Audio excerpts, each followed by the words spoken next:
Damai sejahtera Tuhan Yesus atas kita semua. Selamat pagi saudaraku yang kekasih. Senang sekali kita bisa berjumpa kembali setelah 1 minggu. Rasanya dari minggu ke minggu begitu cepat ya Bu ya.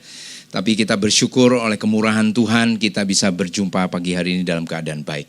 Saudara, hari ini kita akan belajar satu tema khusus yaitu tentang upah melayani Tuhan. Saya ulangi lagi, upah melayani Tuhan. Ya, apa itu upah? Ya. Upah itu di sini adalah sebagai ganjaran. Ya, saya ulangi lagi, sebagai ganjaran atau penghargaan yang diberikan oleh Tuhan. Ya, karena ini bicara tentang upah melayani Tuhan. Tentunya ganjaran, penghargaan diberikan oleh Tuhan, bukan manusia. Ya. Dan di situ dikatakan atas apa? Atas perbuatan dan pelayanan kita. Saya ulangi lagi ya. Upah melayani Tuhan, apa itu upah? Upah melayani Tuhan adalah, upah itu adalah ganjaran atau tadi dikatakan apa? Penghargaan. Ya. Yang diberikan oleh Tuhan kepada siapa? Kepada orang yang sudah berbuat atau melayani pekerjaan Tuhan tentunya. Ya, inilah dikatakan upah. Ya, saudara bekerja, saudara mendapatkan upah, gaji. Ya. Ya, saya masih ingat ada satu rekan waktu itu di pabrik ya, waktu masih kerja di pabrik, ada yang sudah bekerja sekian tahun lamanya. Ya, katakanlah 25 tahun. Maka sebagai ganjaran, sebagai rasa penghargaan, apresiasi dari pabrik ya, pabrik memberikan satu pin emas, kira-kira begitu. Ya, diberikan pin emas. Ya, sudah pelayan bekerja di pabrik ini, di perusahaan ini, di kantor ini sekian tahun dapat penghargaan. Ya, dunia aja tahu apa artinya menghargai orang. Nah, apalagi Tuhan, ya. Tuhan tuh tahu persis ya apa yang saudara sudah kerjakan, lakukan, sampai Rasul Paulus dalam satu tulisannya dalam 1 Korintus katakan ya, di situ katakan bahwa apa saja yang kita kerjakan, lakukan, tabur dan sebagainya, percayalah bahwa tidak ada yang sia-sia. Jerih payah kita tidak ada yang sia-sia. Kenapa? Karena ada upah. Jadi hanya orang-orang yang bekerja, orang-orang yang melayani, dialah yang menerima upah. Ya. Bedanya murid-murid Tuhan Yesus dengan orang yang disalib di sebelah Tuhan Yesus, yang mengakui Yesus sebagai raja loh. Yang mengakui Yesus sebagai Tuhan dan raja, ya,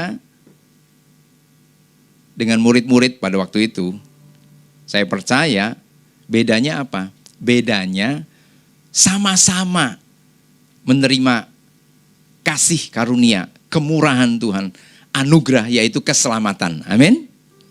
Diselamatkan. Tapi perbedaannya jelas. Orang jahat yang disalib bersama-sama dengan Tuhan Yesus, dia tidak ada kesempatan untuk mendapatkan upah. Karena apa? Karena dia habis itu meninggal. Tapi murid-murid masih ada kesempatan bertobat. Petrus balik bertobat. Amin. Thomas balik bertobat. Dan semua murid-murid kembali bersatu. Untuk apa? Melakukan tugas, pekerjaan. Pekerjaan pekabaran Injil, pekerjaan apalagi? Memberitakan kabar baik kerajaan sorga sudah dekat, bertobatlah. Hanya itu berita dari sorga. Jadi sekali lagi kesimpulannya kita tahu hanya orang-orang yang melayani Tuhan. Orang-orang yang bekerja di ladang Bapa, milik Bapa kan? Dialah yang akan menerima upah. Jadi kenapa orang harus melayani Tuhan? Kita tahu bahwa kita diselamatkan oleh karena anugerah kasih karunia Tuhan kepada kita semua. Itu tidak bisa ditawar lagi. Tidak ada harga yang bisa kita bayar, kekayaan, apapun untuk kita bisa meraih keselamatan. Tidak ada. Hanya oleh anugerahnya saja. Kalau bukan karena kasih Allah akan dunia ini. Dan Allah menunjukkan kasihnya dengan memberikan anaknya yang tunggal. Siapa dia? Kita tahu Yesus Kristus. Untuk apa? Untuk melakukan pekerjaan Bapaknya. Amin. Dan setelah itu sampai taat mati di kayu salib. Jadi saudaraku, kesimpulannya kita sudah tahu. Upah akan diberikan. Nanti kita akan lihat ayat-ayatnya ya. Nah, kenapa orang itu harus melayani Tuhan? Tidak cukup pada waktu anugerah itu diberikan, keselamatan diberikan, dan barang siapa yang percaya dan dibaptis, dialah yang akan diselamatkan. Enggak cukup sampai di situ. Karena Tuhan Yesus sendiri mengajarkan murid-muridnya jelas sekali apa? Masih ingat Matius 28 dikatakan apa? Jadikanlah semua bangsa muridku dan baptislah mereka. Jadi ada tahapan-tahapannya. Tahapan pertama, mereka harus bertobat dulu. Terima Yesus sebagai Tuhan dan Juru Selamat dan dibaptis. Apakah berhenti sampai di situ kekristenan? Tidak. Saudara dijadikan murid, bukan jemaat gereja. Dijadikan murid dan ajar mereka. Ya, tentunya waktu baptis dikatakan apa? Dalam nama Bapa, Putra dan Roh Kudus. Itulah Tritunggal. Allahnya kita berapa? Satu. Hakikatnya Allah, tapi pribadi itu ada 3 pribadi. Ada Bapa, ada Anak, dan Roh Kudus. Hakikatnya sama. Apa? Dia adalah Allah. Tidak bisa dipisahkan. Saudara punya tubuh kan? Ya kan? Kalau tubuh itu nggak ada rohnya, nggak ada jiwanya, berarti mayat. Ya kan? Ya kan? Ada rohnya, ada jiwanya, tapi nggak ada tubuhnya, berarti apa? Hantu. Nah, gitu loh, sederhananya seperti itu aja dah. Nggak ada waktu, ya sayang. Saudara mungkin banyak di antara saudara yang waktu pandemi nggak ngikuti acara kita doa Jumat, ya kan? Waktu itu saya udah ajarkan tentang Tritunggal dan sebagainya. Nah, hari ini kita diingatkan lagi oleh Tuhan, katakan ajar mereka. Kata ajar mereka itu berarti apa? Dididik untuk menjadi serupa dengan Dia. Untuk mengetahui aturan-aturan kerajaan surga sebelum kita masuk ke sana. Amin. Kita ini di dunia ini sedang dipersiapkan. Saudara menjadi warga negara kerajaan surga. Ya, ada pemain naturalisasi. Wah, pemain dari luar negeri tapi dia adalah darah DNA-nya Indonesia. Tapi warga negara asing. Dia mau masuk jadi warga negara Indonesia, dia harus apa? Nah, harus ngikuti dulu aturannya, ada syarat-syaratnya. Diberitahu kan? Sama. Ada syarat-syaratnya untuk masuk warga negara kerajaan sorga. Dan luar biasanya saudara itu sudah terpilih jauh sebelum saudara lahir. Di dalam kandungan. Tuhan sudah memilih aku. Wow. Paulus sudah percaya itu. Amin. Ya, Tuhan bilang apa? Wah, sebelum kamu ada, aku sudah tahu kamu Musa. Tuhan tuh sudah tahu Musa. Karena memang beliau adalah pencipta. Amin. Hal yang luar biasa. Jadi, saya percaya setiap orang yang sudah menerima Yesus Kristus sebagai Tuhan dan Juru Selamat, dia tidak akan diam. Dia pasti melayani Tuhan. Coba lihat tokoh-tokoh atau cerita-cerita di Alkitab perjalanan Yesus selama 3,5 tahun kurang lebih di dunia ini, melakukan pekerjaan Bapaknya, tugas yang diembankan, mandat yang diberikan Bapak kepada beliau. Ya, setiap orang, perempuan Samaria begitu ketemu secara pribadi dengan Tuhan, ada satu perubahan, pertobatan itu membuat satu perubahan, menjadi manusia baru istilahnya Rasul Paulus. Menjadi ciptaan yang baru, yang lama sudah berlalu, yang baru muncul. Orangnya sama, suaranya sama, tapi pola pikirnya, hatinya beda. Menjadi pikiran dan perasaan hati Kristus tinggal diam di dalamnya. Roh Kuduslah yang membuat dia berubah. Karena pekerjaan Roh Kudus itu apa? Menolong, memberitakan, mengajar, menasehati.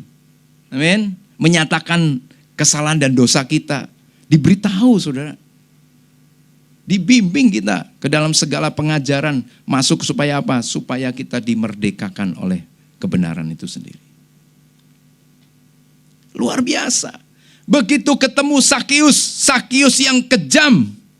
Karena dia punya kuasa, dia seorang pemungut cukai. Hartanya banyak kan? Wah, kalau sekarang mungkin triliunan. Wah, ya. Atau dia punya emas banyak. Tapi begitu dia berjumpa dengan Tuhan Yesus, perubahan nyata dalam hidupnya. Dia menjadi orang yang tahu diri. Dia sadar bahwa dia adalah orang berdosa. Dan dia ingin memulihkan keadaan. Dengan apa? Dengan melakukan, kalau ada orang yang sudah aku peras Tuhan. Aku peras loh.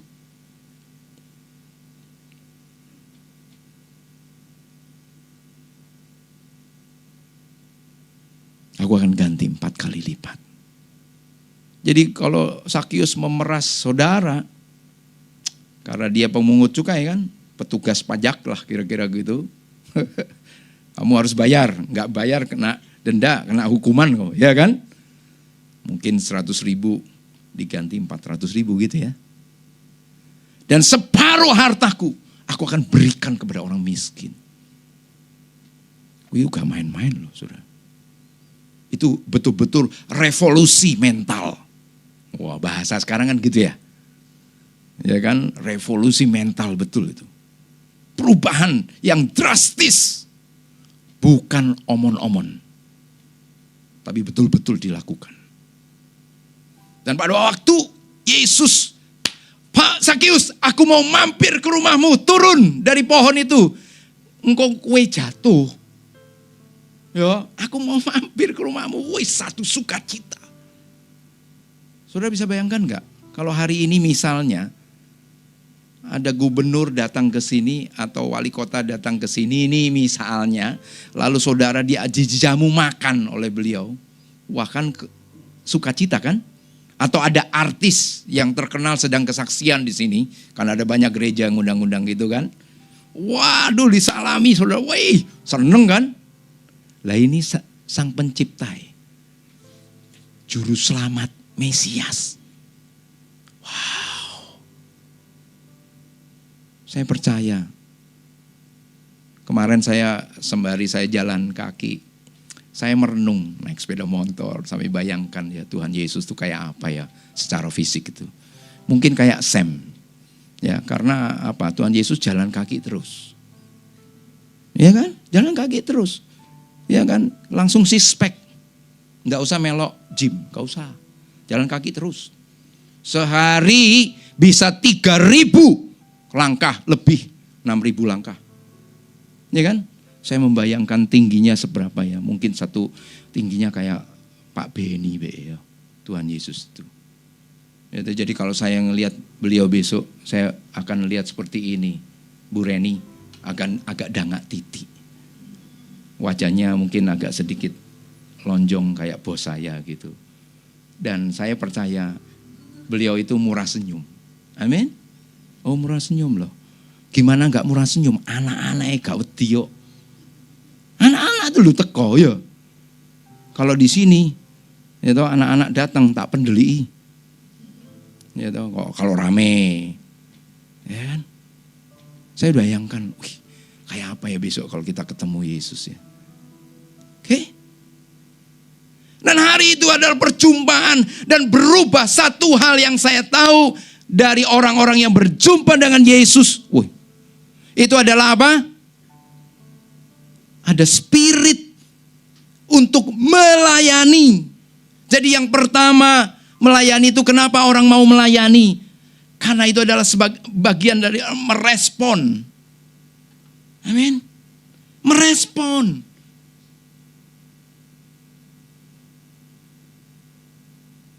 Jadi saya nggak percaya kalau memang betul-betul dia mengasihi Tuhan dan dia menerima kasih Tuhan. Pasti dia tidak akan diam. Dia melakukan sesuatu untuk Tuhan. Betul kan? Tadi loh kalau saat ini misalnya ada pejabat atau ada artis datang. Saya yakin kita semua tidak akan diem kan? Bapak mau lunggu-lunggu kan? Nggak mungkin. Kita akan sambut, kita akan kasih ya, air minum, setidaknya air putih gitu Pak ya. Oke, betul nggak saudaraku ya? Atau kita sambut pulangnya, ayo kita makan deh atau gimana kan? Kulineran ala Surabaya. Karena artisnya mungkin bukan orang Surabaya, kira-kira begitu. Yang paling murah meriah apa? Lontong balap. Murah meriah itu. Nah rujak cingur saya larang ini penilai itu.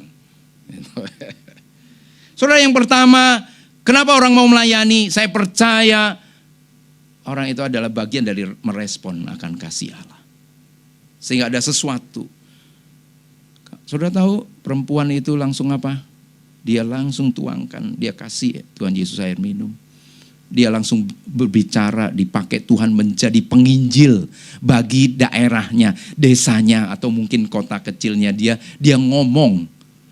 Aku ketemu Mesias, aku ketemu Yesus, juru selamat itu. Sehingga orang-orang ini ada apa, orang ini tiba-tiba berubah total hidupnya. Karena dia sudah meminum air hidup itu. Dia sudah berjumpa dengan perkataan Allah, firman-Nya yang menjadi manusia. Keren banget. Sakius begitu ketemu Yesus, dia panggil itu semua karyawan-karyawannya, pelayan-pelayannya, masak sing enak. Karena hari ini ada Tuan besar, ada penguasa, raja di raja. Bisa jadi Sakius pernah ketemu kaisar karena dia seorang pemungut cukai. Oke? Bisa jadi dia sudah ketemu Raja Herodes kali, gitu kan? Bisa jadi kan? Tapi dia bilang ada tamu yang hebat hari ini. Yesus, Sang Juru Selamat. Saya aja kalau datang ke rumahnya Pak Laising, waduh, disalami saudara. Tidak mungkin saya ditinggal, so keluar pulang-pulang. Nggak mungkin. Saya dikasih, kemarin jamuan makan my home-nya enak loh. Dimasakin sendiri oleh Ibu Laising. Kenal Ibu Laising? Waduh, mau buka apa Bu? Mau buka penyetan. Kan enak. Semua saya lihat makan lahap sekali. Bukan karena makanannya, tapi ada perubahan yang nyata. Itulah perjumpaan. Itulah kasih. Orang kenapa melayani? Karena merespon akan kasih Allah yang begitu besar akan dunia ini. Dan mereka melihat ada satu pribadi, dia adalah Allah yang tidak kelihatan hari itu. Terlihat. Amin. Dia adalah raja, namun dia mau datang sebagai hamba. Dialah Yesus. Saya nggak bisa bayangkan. Saya percaya hari ini beliau ada di tengah-tengah kita. Amin. Saya percaya beliau biarlah hari ini tertawa terhadap jemaat GKRI Eklesia. Oke? Hai. Kalau ada satu orang bertobat, diselamatkan, seisi malaikat Tuhan bersorak-sorai. Oke? Jangan diam. Mari kita panggil, ajak orang. Waduh, jauh rumah saya. Tak jemput. Kan gitu. Dulu kita bisa banyak di Eklesia Ministry, kenapa? Ada antar jemput. Pak Laising sudah memberikan dirinya. Kalau memang beliau tidak bisa, benar-benar nggak bisa, beliau sopirnya. Tapi bukan berarti wes sopirnya, enggak. Sedapat mungkin kalau memang bisa, beliau sendiri yang nyetir. Itu jauh lebih bagus. Amin. Karena itulah melayani. Amin. Tuhan bukan uang saudara yang dicari, bukan sopir saudara yang dicari. Tuhan ingin ketemu saudara. Amin. Itu yang penting. Itu sebabnya pertama kali kenapa kita harus ibadah? Karena perjumpaan pribadi di tempat ini. Gereja itu adalah tempat di mana kita bertumbuh dalam iman. Gereja adalah tubuh Kristus. Ada interaksi. Tiap-tiap hari jemaat berkumpul. Bukan untuk acara makan-makan. Tetapi dia berkumpul untuk menyelidiki firman, berdoa, memecahkan roti. Artinya berbagi. Yang kuat ngasih yang lemah. Mungkin di sana ada yang kekurangan. Istilah sekarang yang paling mengerikan itu apa? Stunting kira-kira ya. Kekurangan makan, kurang gizi. Ayo tak kasih. Saudara harus tahu, jemaat mula-mula itu kebanyakan jemaat yang miskin-miskin. Istilah sekarang prasejahtera. Dari awal-awal. Sudah prasejahtera, ditekan lagi oleh tentara penguasa Romawi. Amin. Berapa banyak di abad pertama murid-murid Tuhan Yesus, pengikut Kristus harus mati. Mereka berkorban nyawa hanya untuk tidak menyangkali Kristus. Oh, berat sekali.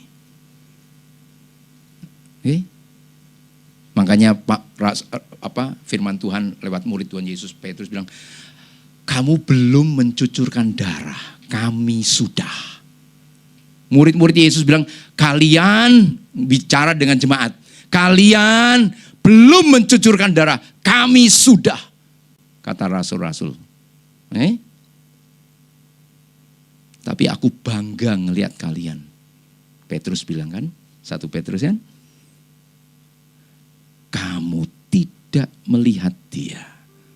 Aku sudah melihat dia 3,5 tahun. Turu bareng. Mendengar ngorok enggak ya? Enggak tahu, tanya nanti beliau ya. Nafasnya Tuhan, Petrus dengar itu.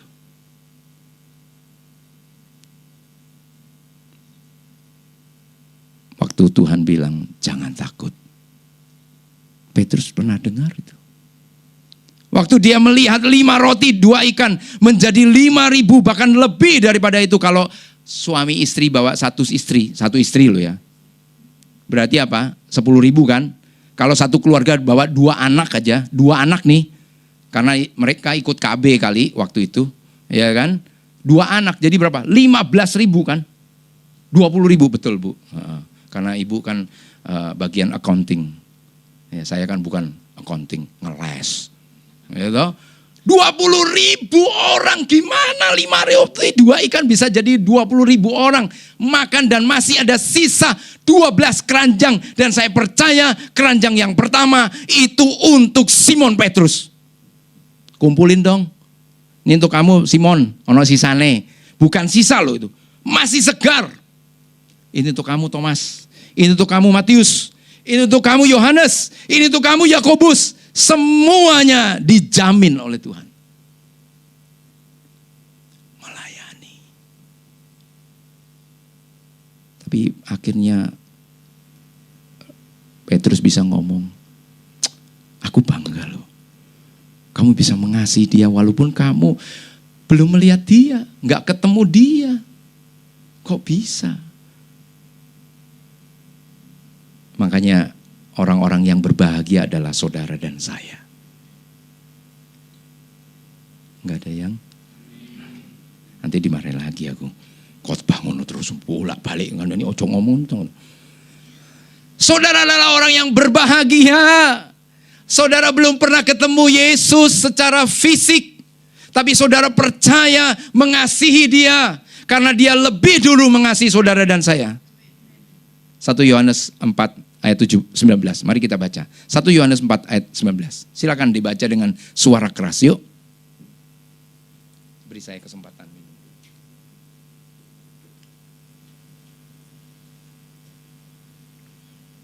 Inilah kenapa kita harus melayani. Karena kita tahu Tuhan sudah lebih dulu melayani saudara dan saya. Ini adalah respon kasih kita kepada beliau. Karena beliau sudah mengasihi saudara dan saya terlebih dahulu. Amin.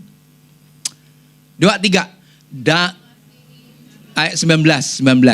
Nah, ini pentingnya membaca terlebih dahulu. Makanya multimedia ini kan membaca lebih dahulu. Dapat duluan bocoran khotbah saya apa hari ini. 2, 3. Kita mengasihi. Nah, kita di sini sebut nama masing-masing ya. 2, 3. Lagi ya. Samuel 2, 3. Samuel mengasihi karena Allah lebih dahulu mengasihi Samuel. Tanamkan itu. Itu di dalam hati dan pikiran kita. Tuhan, Engkau mengasihi aku dulu. Sakius tahu itu. Makanya Sakius tidak pelit lagi. Dia mengerti. Balik mana Sakius, saya langsung ini ngeles ya. Ono sing ngeles sopo, gak usah nyinggung yang lain, bojoku dewek. Yang kedua saudara, kenapa orang mau melayani? Kita diberikan tahu tadi teladan Yesus. Ya kan? Yesus lebih dulu melayani. Mari kita lihat ayatnya yang sering kita dengar. Yuk, kita lihat sebentar Markus 10 ayat 45. Markus 10 ayat 45. 2, 3. 2, 3. Markus 10 ayat 45. 2, 3. Karena anak manusia juga datang bukan untuk dilayani. Dan untuk bagi banyak orang. Bagi saudara, bagi keluarga saudara, bagi anak-anak saudara, bagi cucu-cucu saudara yang mungkin kita belum. Tapi saya percaya Tuhan menebus mereka juga. Saudara, kenapa orang mau melayani Tuhan? Kita akan baca lagi 1 Korintus pasal 6 ayat 20. 1 Korintus pasal 6 ayat 20. 2, 3. Oh, belum semuanya. 2, 3. 1 Korintus, jangan lihat ini ya, supaya cepat bawa Alkitab. 2, 3. Telah lunas dibayar, karena itu tubuhmu. Begitu kita percaya Yesus sebagai Tuhan dan Juru Selamat, ingat baik-baik, Paulus sampaikan dalam Galatia 2:20, hidupku bukannya aku lagi, tetapi Kristus yang hidup. Dan pada waktu kita hidup dan sepanjang kita masih hidup sekarang ini, hidup untuk anak Allah. Kita bukan milik kita lagi, tetapi milik Kristus. Hidup dan mati kita untuk Tuhan. Jadi kenapa kita melayani? Karena kita tahu hidup dan mati kita untuk Tuhan, kita milik Tuhan, bahwa kemuliaan untuk memuliakan Tuhan. Ini loh Tuhan hidupku. Orang yang disalib tidak ada kesempatan untuk memuliakan nama Tuhan. Karena habis itu dia udah berangkat. Tidak bisa menabur, tidak bisa berbuah. Tapi saudara dan saya hari ini masih diberi kesempatan yang seluas-luasnya. Amin. Diberi waktu. Kenapa waktu itu saudara tidak gunakan? Dengar baik-baik. Hari-hari ini adalah hari yang jahat. Halo. Firman Tuhan tetap realistis, tetap up to date sesuai dengan zamannya. Amin. Ya, orang bilang, wah lebih baik, lebih baik, lebih baik. Iya, dengar baik-baik. Alkitab katakan hari-hari ini adalah hari-hari yang jahat. Tapi biarlah ajarkan aku untuk bijaksana. Amin. Supaya aku mengerti menghitung hari-hariku.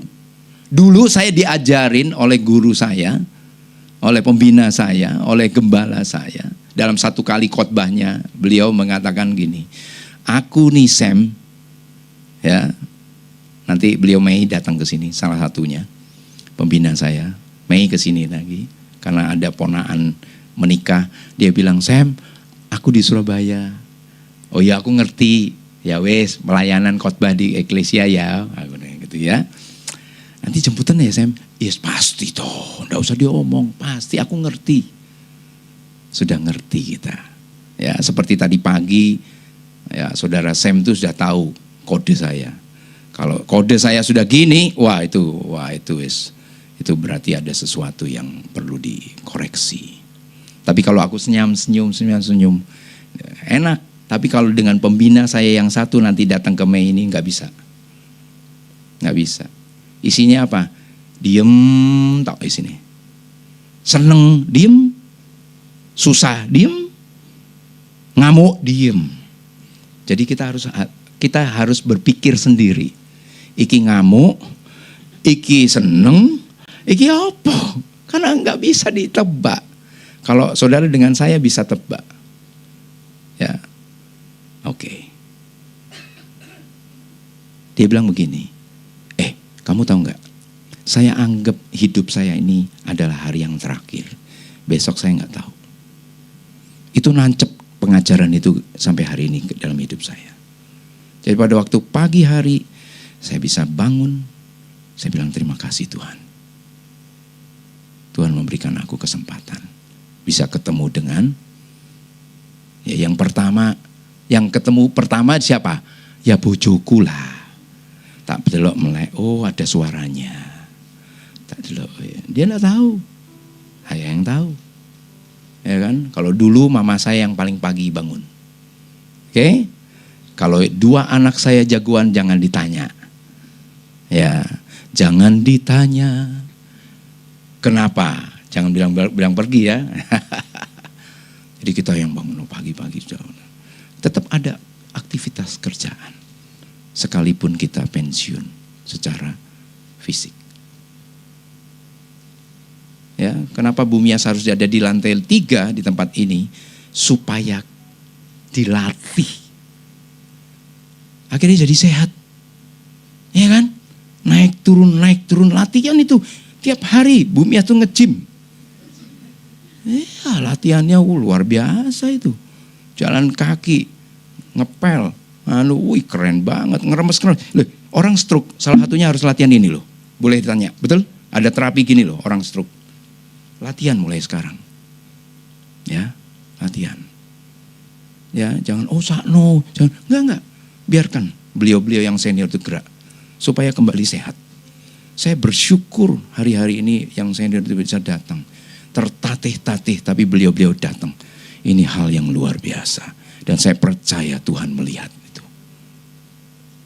Kenapa orang melayani Tuhan? Untuk kemuliaan nama Tuhan. Lalu berikutnya kita baca lagi. Bahkan hal makan minum. Kita bisa memuliakan Tuhan lewat makan minum kita. 1 Korintus 10 ayat 31. 1 Korintus 10 ayat 31.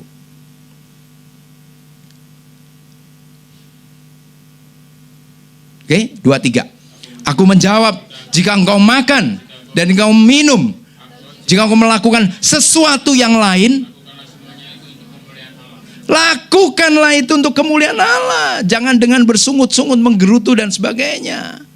Jemput anak di sekolah, itu kesempatan.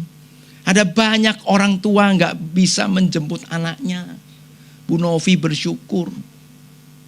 Momen itu adalah momen yang indah. Tak kasih tahu. Bener, momen indah. Nanti saudara tiba-tiba, anakku udah gede. Ya kan, gak terasa loh. Ya kan, gak terasa. Oh enak aja ngomong gak terasa. Aku sing ngelahirno yang kroso. Ya tau kira-kira begitu. Itu kesempatan.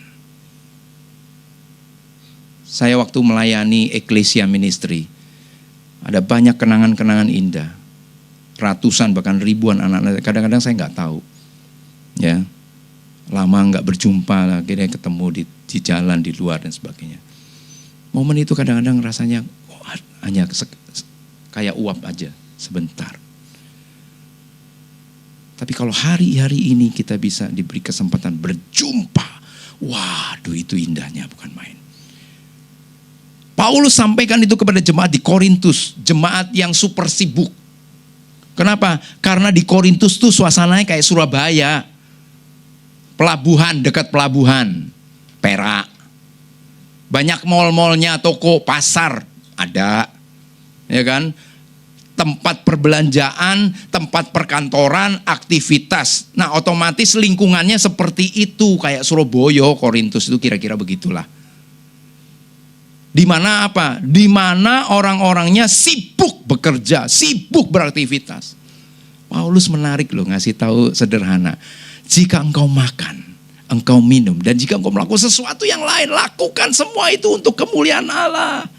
Sehingga orang lain tuh lihat, oh ini loh anaknya, anak Tuhan, orang Kristen, pengikut Kristus. Nggak nyolongan, nggak korupsi. Saya bersyukur kemarin saya ketemu lewat Zoom meeting dengan salah satu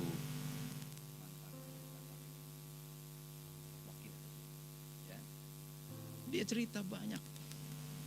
Saya bilang, kapan ke Surabaya? Nanti kita akan kumpulin pendeta-pendeta untuk mendengarkan tentang korupsi.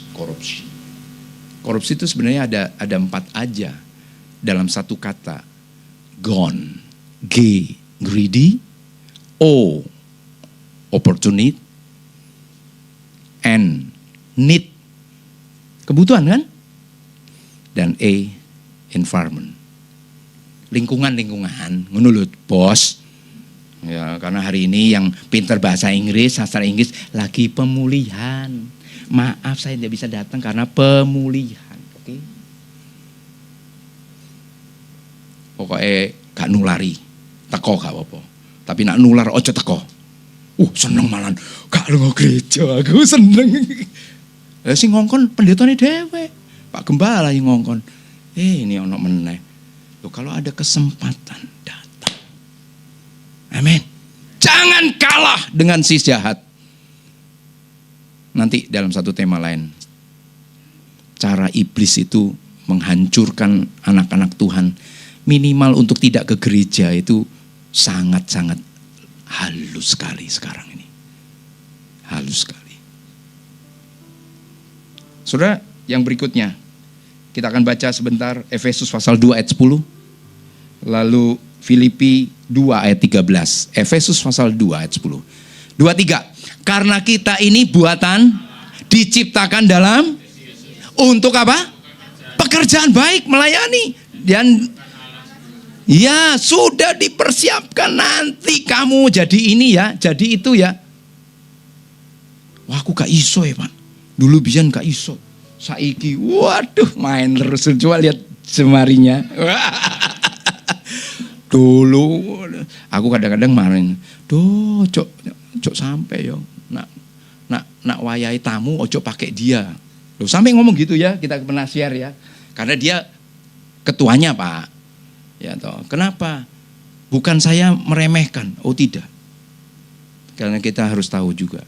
Amin. Momen itu jangan sampai hilang. Sakius bisa ketemu Tuhan. Ada usaha yang dilakukan Sakius. Itu momen, kesempatan. Jangan disia-siakan. Kalau Tuhan sudah ketemu dengan kita, jangan sia-siakan. Itu momen. Saya percaya akan ada mujizat terjadi. Saya akan percaya akan ada pertolongan Tuhan terjadi. Amin. Jangan. Itu istilah orang Tionghoa bilang apa? Hoki itu bicara bukan apa. Dikasih gitu. Enggak. Kesempatan yang kita ambil. Itu momen hokinya. Efesus, Filipi, terus dikatakan apa? Ia mau apa tadi? supaya kita hidup di dalamnya. Hidup dalam anak Allah yang hidup itu loh. Hari-hari ini kita tuh harus hidup di dalam Dia. Karena hidup saudara tuh lebih penting dari yang lain. Jadi jangan gak kerja, jangan diam, jangan malah tambah malas. Salah satu cara iblis untuk membuat secara halus meninak bobokan jemaat supaya dia tidak dekat dengan Tuhan. Oke? Gereja kan bisa ada di mana-mana. Kenapa kamu cari yang jauh? Wes jauh, becek, nak udan, nak melebu parkire angel saiki. Tadi kan kita masuk parkir kan susah kan? Nyelempit lagi. Satu kali ada pengkhotbah besar di Indonesia tapi sudah almarhum. Almarhum ini khotbah gini. Ya, saya nggak mau gereja kok kecil, nyelempit lagi. Waduh, aku langsung denger itu langsung inget menolong sore. Iku gerejaku yang disebut. Enggak lah, bukan milik kita, ini milik Tuhan. Amin. Justru kalau kita ada sesuatu di sini, ada Kristus di dalam persekutuan kita. Amin. Saya percaya akan dicari orang.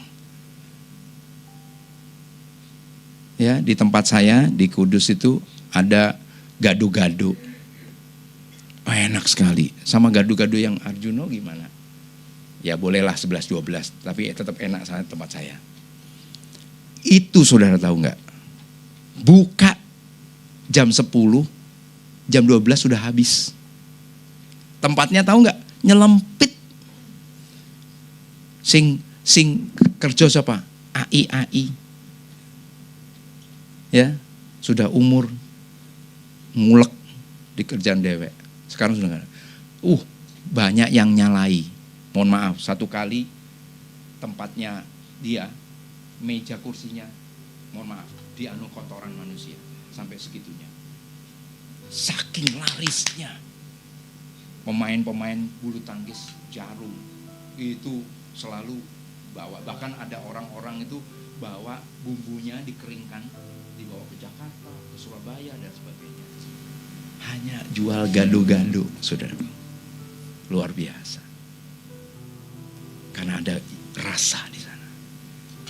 Saudara, kalau di tempat kita ini gereja keluarga ya Bu Evi ya. Kita ini gereja keluarga yang sehat dan memuridkan dalam Kristus Yesus.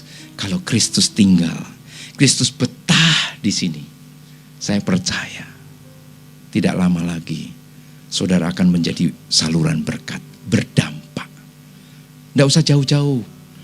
Tuhan seru nyuruh murid-muridnya, kemana dulu kita memberitakan Injil, kemana dulu kita melakukan pekerjaan, melayani pekerjaan Tuhan ini. Ya, kerajaan Allah ini.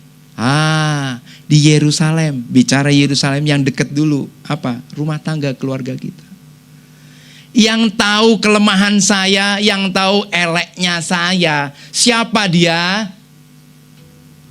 Siapa dia? Istri. Siapa namanya? Nah, istri saudara yang tahu. Anak-anak saudara yang tahu. Tapi janganlah itu menjadi batu sandungan kita untuk mendekat kepada Allah. Amin. Jangan kalah kita sama si jahat. Si jahat itu senang menuduh kita. Tuh kan istrimu dewek. Tuh kan anakmu dewek. Tuh kan suamimu sendiri. Jangan kalah. Tuhan bilang apa? Bangkit. Amin. Bangun. Berjalan. Jangan lemah.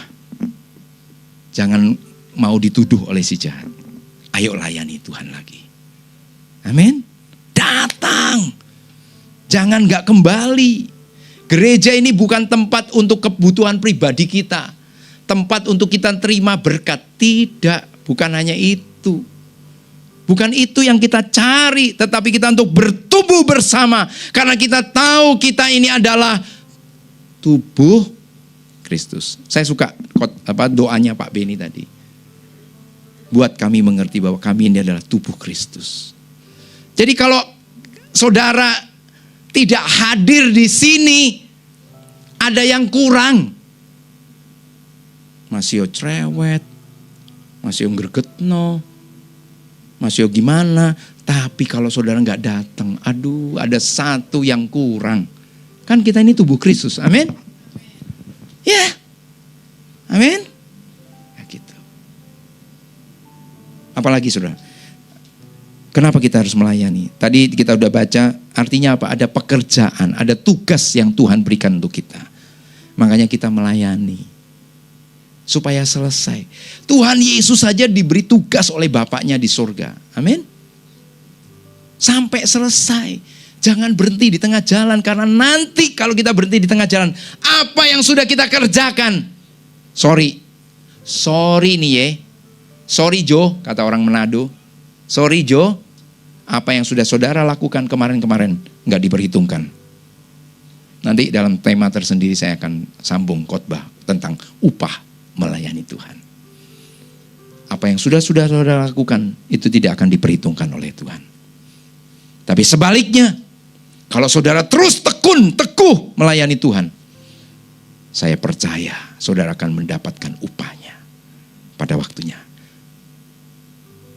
Karena untuk itulah kita melayani Tuhan, supaya saudara mendapat upah. Amin. Kita baca yuk. Matius pasal 25 ayat 21. Matius pasal 25 ayat 21. Maka kata tuannya itu kepadanya apa? Baik sekali perbuatanmu itu, hai hambaku yang baik dan setia. Engkau telah setia dalam perkara kecil, aku akan memberikan kepadamu tanggung jawab dalam perkara yang besar. Masuklah dan turutlah dalam. Ya, ini yang sedang kita tunggu. Ini yang sedang kita tunggu. Kalau hari-hari Tuhan akan cukupkan, itu janji Tuhan kan. Burung di udara Tuhan pelihara, amin. Bunga di Tuhan hiasi kan. Kamu lebih berharga. Satu rambutmu pun jatuh, itu dihitung. Ini membuat saya ingat. Satu kali saya lihat sisirnya istri saya. Ini nggak tahu nih, ya mana istri saya? Ya, tak lihat loh. Rambutnya mau tak kumpulin, mau tak tunjuk no beliaunya. Kemarin tak lihat. Oke, saya percaya setiap rambut istri saya jatuh, rontok kan? Nah itu kan, itu Tuhan tahu. Jadi tidak usah kita mengasihani diri kita. Tuhan pasti pelihara saudara. Tapi ada janji yang jauh lebih indah pada waktu kita nanti diberi upah. Dan Tuhan katakan, masuklah dan turutlah dalam kebahagiaan Tuhanmu. Wow. Ini pesta besar nanti di sana. Nanti kita akan lihat sebentar apa yang terjadi di sana, ya, dari firman Tuhan. Nah, pertanyaannya sekarang. Itu tadi bagaimana ya? Kenapa orang melayani Tuhan? Lalu bagaimana sekarang? Tuhan hanya minta satu. Mari kita lakukan pekerjaan melayani ini dengan baik. Amin. Dengan kesetiaan. Orang setia itu berarti apa? Tekun, teguh, nggak bergeming, nggak berubah. Dia pasti menepati janji, dia konsisten, ada komitmen. Saya di gereja saya dilatih oleh salah satu pembina saya ini juga untuk komitmen terhadap gereja lokal dalam jangka panjang. Saya baru keluar itu karena pekerjaan kuliah di Surabaya. Itu pun saya pamitan. Karena oh ya enggak apa-apa. Akhirnya ketemu lagi setelah sekian tahun sama pembina saya. Bukan karena saya kecewa, bukan karena saya enggak cocok, enggak. Enak enggak enak, saya makan firman Tuhan yang ada di gereja. Itu komitmen. Sama dengan saudara. Begitu saudara sudah komitmen dengan istri yang sekarang jadi istri kan, dulu kan sahabat kan, sohib toh Pak. Nah, ya toh. Sekarang jadi istri, jadi suami, ya kan? Enak enggak enak. Itu adalah istrimu, itu adalah suamimu. Hanya maut yang akan memisahkan kita. Ini penting sekali. Makanya kenapa setelah saya bangga loh, pasangan yang perdana di sini hadir. Yang perdana untuk GKRI Eklesia kan Pak Laising dengan Bu Heni Maria kan. Itu kebanggaan saya. Secara pribadi loh ya. Nggak tahu beliau-beliaunya bangga nggak. Saudara bangga juga nggak tahu. Tapi bagi saya pribadi kebanggaan. Kalau saya ini adalah sulung pertama kali. Sang sulung Bapak itu.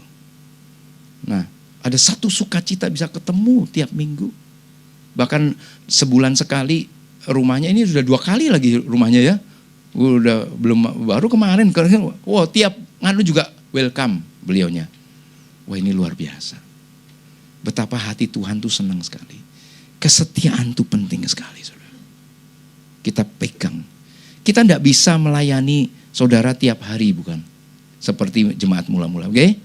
Tetapi kita bisa, gereja memberikan satu sarana, yaitu apa? Ada EFF, Ecclesia Family Fellowship, ya kan?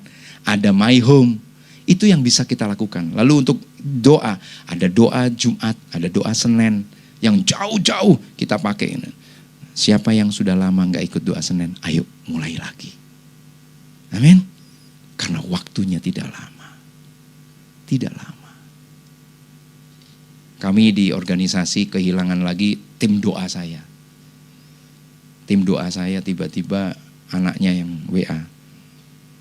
Mohon dimaafkan atas kesalahan mama, oma.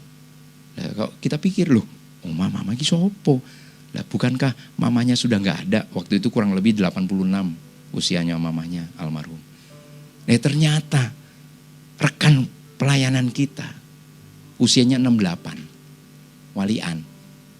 Mamanya 86 dipanggil Tuhan, kurang lebih anaknya rekan kita ini 68 tahun. Jadi rekan pelayanan saya ini usianya 68 tahun Bu Ajin. Dipanggil Tuhan beberapa hari yang lalu. Waktunya tidak lama lagi. Tapi satu hal, kesetiaan ini penting sekali untuk kita pegang. Kita lihat sebentar ya apa yang terjadi. Kurang lebih apa yang terjadi. Mari kita lihat Wahyu 2 ayat 10. Kesetiaan yang bagaimana yang Tuhan minta. Di dalam kita untuk mendapatkan upah melayani Tuhan. Kita bukan karena upah, makanya kita melayani Tuhan. Bukan itu juga. Tetapi percayalah Tuhan adalah Tuhan yang menghargai saudara. Tuhan yang memberi apresiasi. Amin. Memberi ganjaran kepada siapa? Yang melayani. Yang bekerja. Kalau yang gak bekerja ya sorry to say. Gak akan dapat dong. Amin. Atau yang di tengah jalan setelah itu goodbye. Hai. Enggak. Tuhan melihat yang baik adalah orang yang setia sampai akhir. Mari kita baca sebentar. 2, 3. Jangan takut terhadap apa yang harus engkau derita. Sesungguhnya iblis beberapa orang dari antaramu ke dalam supaya kamu dicobai dan kamu akan kesusahan selama 10 hari. Hendaklah engkau ya. Ini jemaat di jemaat di mana Pak Sony? Sardis. Jemaat ini dimasukkan di penjara. Tuhan kasih tahu lewat Rasul Yohanes, kah? Kamu akan mengalami aniaya dan akhirnya mati loh mereka tuh. Mereka mengalami penderitaan, penganiayaan, masuk penjara. Oleh karena Tuhan loh ya, bukan karena mencuri, bukan karena yang lain. Karena dia hidup di dalam Kristus, mengikut Yesus. Saudara tahu waktu itu Romawi di abad pertama itu, kejamnya bukan main. Ya, disiksa. Ya. Waktu itu kaisarnya Domitianus, supaya saya nggak keliru, Domitianus. Pokoknya yang namanya belakangnya nus-nus, Stefanus, Titus, Antonius, Agustinus, yaitu mirip-mirip Romawi. Jadi Romawi. Waktu itu kejam, bukan main. Mati. Tapi menarik, firman Tuhan katakan, setia sampai akhir, sampai mati. Karena aku akan memberikan kepadamu apa? Mahkota kehidupan. Keren banget. Bicara mahkota itu bicara orang yang menerima mahkota hanya satu, saudara. Adalah orang yang menang. Baru terima mahkota. Kalau dulu mahkotanya bukan, itu loh kalau di Roma itu yang daun-daun dirangkai itu loh. Nah modelnya kayak gitu. Kalau bisa diilustrasikan multimedia, mumet, emut, ya, imut-imut, emut, ya, eklesia multimedia, itu kayak gitu tuh, dirangkai. Dan setiap orang yang menang di Olimpiade waktu itu dikasih bunga itu, mahkota. Tapi Tuhan bilang apa? Mahkota kehidupan. Artinya apa? Kehidupan yang kekal. Kita lihat lagi ya. Wahyu pasal 2 ayat 7. Wahyu pasal 2 ayat 7. Wahyu pasal 2 ayat yang ke-7. Kita tarik yang siapa bertelinga hendaklah ia mendengar apa yang dikatakan Roh kepada jemaat-jemaat. Barang siapa menang makan dari pohon kehidupan yang ada di taman. Wow, keren banget. Tadi dikatakan mahkota kehidupan pada ayat yang ke-10. Pada ayat yang ke-7 sebelumnya, Tuhan bilang apa? Aku akan beri makan supaya kau dan saya, saudara dan saya hidup. Bahasanya Pak Presiden kita kan kau ya, betul ya? Saya kok keperucut kau. Saudara dan saya diberi makan dari pohon kehidupan. Keren banget. Jadi nanti kita bisa menikmati Taman Firdaus itu. Kita akan dikembalikan ke Firdaus. Wow. Bukankah hidup itu lebih penting daripada saudara apa yang dimakan, kata Tuhan Yesus. Amin. Tubuhmu lebih penting daripada apa yang kamu pakai. Itu sebabnya jangan khawatir, kata Tuhan. Yang penting bagian kita apa? Bekerja. Besok ada kesusahannya sendiri. Tidak usah khawatir. Kadang itu yang diajarkan istri saya ke saya. Gak usah khawatir. Aku sing khawatir. Jujur aja, Cium. Aku sing khawatir. Mari pensiun. Gimana nih? Gak usah khawatir. Jadi, Tuhan kasih. Tuhan pelihara. Bagian kita apa? Bekerja. Bagian kita apa? Melayani. Akan ada upahnya. Akan ada upahnya. Jerih payah kita tidak akan ada yang sia-sia. Mari kita baca lagi sebentar. Karena sudah di time out.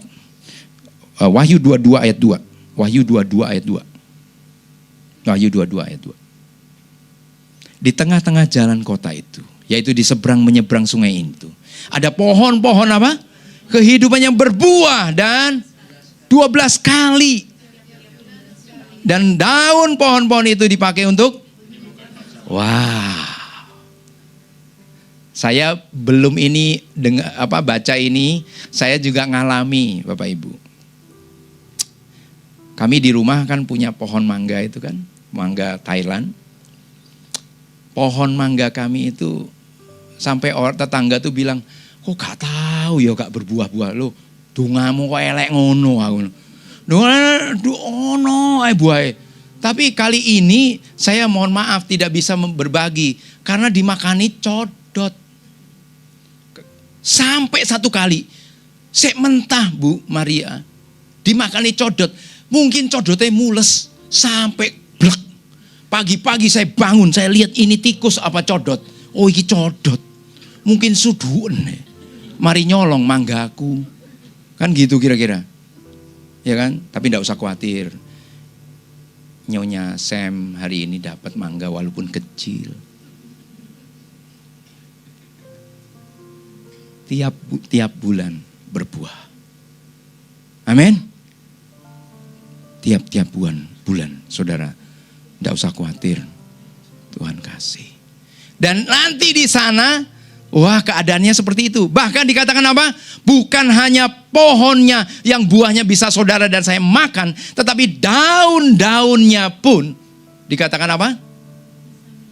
Bisa menyembuhkan bangsa-bangsa. Artinya apa? Di sana gak ono lagi Pak. Kolesterol kayak aku Pak. Apa kencing manis. Apa mana stroke, jantung gak ono Pak. Karena di sana sudah kita sehat. Tidak ada penderitaan, tidak ada air mata kata Tuhan Yesus. Jadi mari, mau cepat-cepat ke sana apa ke sini? Sini dulu. Karena banyak tugas yang belum saudara dan saya selesaikan. Amin. Kerjakan dong. Ayo melayani. Waduh, aku gak enak ya. Gak iso ngene. Ayo melayani. Tuhan tidak pernah melihat orang tua atau muda. Amin.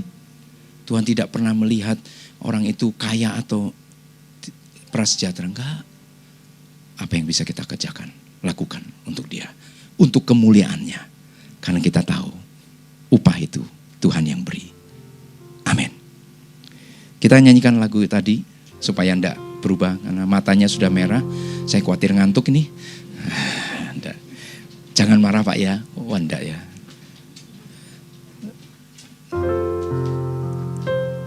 Sebelum nanti dipersiapkan, saya hanya ingin mengajak saudara mengingat satu peristiwa yang luar biasa yang ada di dalam Markus pasal 14 ayat 4 dan 5. Yuk, Markus pasal 14 ayat 4 dan 5. Ini kisah yang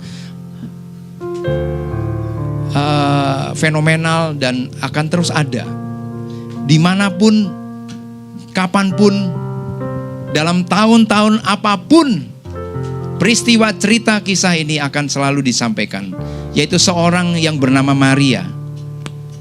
Dia pernah ditolong oleh Tuhan. Dan tiap kali Tuhan pergi ke Betania, pintu rumahnya terbuka untuk Tuhan Yesus dan rombongan. Dan dia selalu melayani Tuhan dan dia mendengar Tuhan. Itu jauh sampai Tuhan memuji Maria. Kesetiaan Maria. Dia bukan orang yang seminggu sekali, sebulan sekali, enggak. Dia tahu, dia komunikasi, dia berdoa. Saya percaya ibadah-ibadahnya tiap hari. Dan terlebih pada waktu Yesus ketemu, itu adalah satu sukacita. Namun satu kali dia menangis dengan sungguh-sungguh berat. Sampai dia berlutut di bawah kaki Yesus. Dan dia berkata, Tuhan, seandainya Engkau ada, mungkin kakakku gak akan mati. Karena dia tahu bahwa Yesus ini adalah tabib di atas segala tabib. Amin. Orang bisa disembuhkan, tapi kali ini kakakku sudah mati 4 hari loh. Kan pasti busuk. Amin. Kalau hari ini matinya, dia bisa bangkit. Anak Yairus bangkit kan? Tapi dia udah 4 hari, gak mungkin. Namun Tuhan tahu hatinya Maria. Maria, di mana kakakmu Lazarus dikubur, aku akan datang dan bangkit. Menarik, beberapa hari kemudian Yesus diminyaki oleh Maria. Maria tahu cengli. Maria tahu siapa yang dia layani. Maria juga tahu siapa yang sudah mengasihi dia. Dia tidak lupa, dia tetap setia. Dia berikan yang mahal, minyak narwastu. Ada orang yang gusar, yang gak suka. Orang gak suka kan ketok dari wajahnya kan. Pemborosan. Uang diboros-boroskan. Kamu orang kaya tak? Mendingan untuk orang miskin. Dia marah. Tapi Yesus tahu hati-hati orang yang gusar itu. Yesus bilang, biarin, orang miskin akan selalu ada. Kata Tuhan, oke? Tapi aku tidak akan ada lagi. Maria sedang mempersiapkan kematianku. Sebelum aku mati, dia sudah mengurapi aku. Wih, keren banget itu. Waktu saya ketemu mama saya yang terakhir kali hari Senin, saya masih ingat. Saya masih mijeti mama saya loh. Mama saya tersenyum dan itulah senyuman terakhir saya. Setelah itu mama saya gak sadarkan diri. Maria mengurapi aku. Biarkan dia. Menarik loh. Maria meneteskan air mata. Kaki Yesus yang bercampur dengan minyak yang mahal itu, dia usap bukan dengan kain anduknya dia, sapu tangannya Maria, tapi dengan rambutnya yang terurai. Yesus berkata, dimanapun Injil ini diberitakan, apa yang diperbuat, apa yang dilayani, yang sudah dilayani oleh Maria kepada aku, akan selalu diingat.